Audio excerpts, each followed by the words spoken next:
What's up, world? Welcome to Cage Minds. I'm your host, Micah. Today we're talking about Bellator 51. This is the results show. Tell you how I did, review the action. We'll get right to it. First fight was Luis Nogueira taking on Ed West. I picked a unanimous decision victory for Luis Nogueira using his wrestling. When I turned into the telecast, I was one of a lot of people who picked him for those same reasons, seeing Ed West's ineffectiveness against Zach Makovsky and his takedowns. Only person that didn't get that memo was Nogueira, who decided to stand all night with West. West, the Muay Thai fighter, light on his feet, in and out, struck when he wanted to, and ran away the rest of the time, controlled the action. Nogueira did well against the cage. It did go all the way to the unanimous decision. It went the way of Ed West, though. So partially right on my answer, wrong on the person, so that's a wrong one.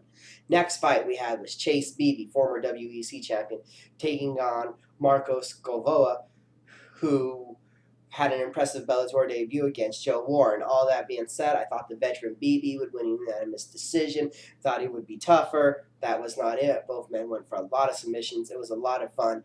Gouveia just imposed more of his will, and BB seemed to be on the defensive all night. It was very close. We had a split decision for Gouveia, so that's the second one wrong for me. Not a good event for me on this one.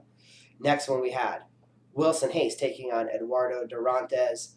We had Hayes by a split decision. That was not to be. The story of the fight was the reach. Durantes a lot longer. Hayes just looked like a Tyrannosaurus Rex. His arms weren't long enough. He couldn't connect. He was still too slow in the striking game. Durantes with a spectacular flying knee and a bunch of punches to follow up. That ended the fight with a second round knockout.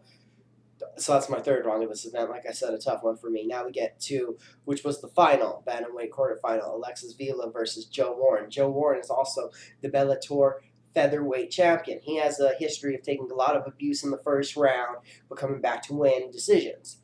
Well, I was hoping that Alexis Vila would stop that with a first round KO. If it got outside of that, I figured the choice would go to Warren the longer the fight went on. Thankfully, I was totally right on this one. Alex Vila with the knockout of the year, a devastating left that sent Joe Warren to the ground, stiffened up his body. I think he was out cold for about 5 minutes. So that's one right for us. So let's go over that again. I was wrong 3 times, correct once. Bad event for me. Sorry, everybody that followed my picks out there. Try to do better next time. Great event, though. That was fun, and at least I got the main event right. That was Bellator 51. Be sure to tune into Cage Minds again this week for Bellator 52. And as always, follow me on Twitter. Thanks for watching. Have a good night.